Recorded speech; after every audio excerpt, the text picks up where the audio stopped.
Brought to you by Oxyrich. Manikchand Oxyrich, proudly Indian.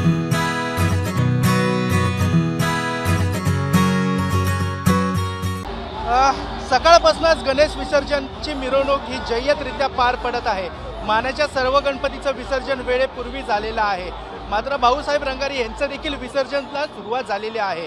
आपण माझ्या मागे पाहू शकता भाऊसाहेब रंगारीचा रथ हा महात्मा फुले इथल्या चौकातनं हल्लेला आहे। काही वेळातच तो बेलबाग चौकात लागणार आहे आणि त्यापुढे तिथून पुढे अलका चौक आणि तसंच पुढची विसर्जन मिरवणूक यांची सुरुवात होणार आहे।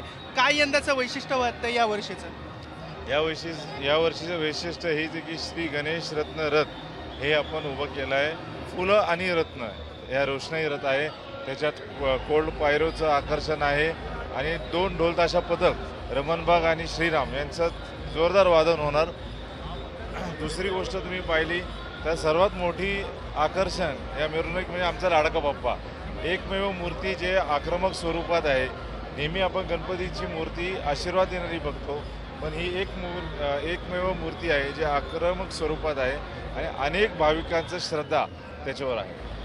यंदा तुम्ही डीजे मुक्तचं आवाहन केलं होतं, त्याला कसा प्रतिसाद मिळाला? जे मंडळ आमच्याकडे जाहिरातीला आहे, जे डीजेचे मंडळ होते 150 मंडळ, त्याच्यातले 30% मंडळ हे डीजेवरनं पारंपरिकवर आले। ते सर्व मंडळांचं मी मनापासून अभिनंदन आणि आभार मानतो। त्यांनी जेव्हा डीजे मुक्तचा संदेश दिला आणि त्यानंतर पथकाला हे प्राधान्य दिलं, त्याकडे कसं पाहिलं गेलं आणि त्याचं वादन कसं झालं, त्याला प्रतिसाद कसा? पारंपरिक वादन ही नेहमी उत्कृष्ट असते।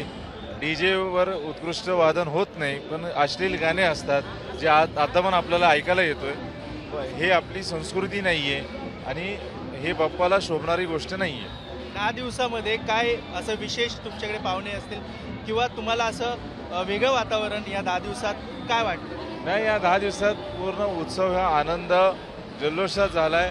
धार्मिकता आणि परंपरेला जपून हा उत्सव आम्ही साजरा केला आहे आणि खूप आनंद झाला या 10 दिवसात। या 10 दिवसाच्या निमित्ताने किंवा या लाडका बाप्पाच्या निमित्ताने काय मागितलं, काय साकडं का? बाप्पाला आम्ही मागत नाही, तो देतो नेहमी। तरी पण त्याच्या चरणी एवढीच प्रार्थना केली की पूर्ण भारत देशात या वर्षी सुख समृद्धी आणि शांती असावी। पुढे आता कसं नियोजन आहे? पुढे आता काय नियोजन, आता मुख्य मिरवणुकीला आम्ही सहभाग होतोय, आम्ही तयार आहे। जसं एक 15-20 मिनिटात बेलबाग चौकात दाखल होऊ, तिकडून 4-4.5 तासात अलका चौकला पोहोचू।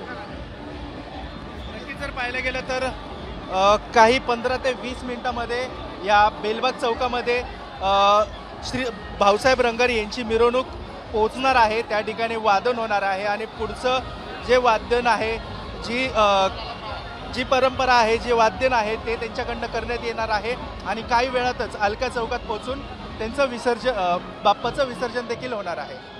याबाबतचे आम्ही सर्व अपडेट्स तुमच्यापर्यंत पोहोचवतच आहोत, त्यासाठी तुम्ही पाहत राहा मुंबईत तक।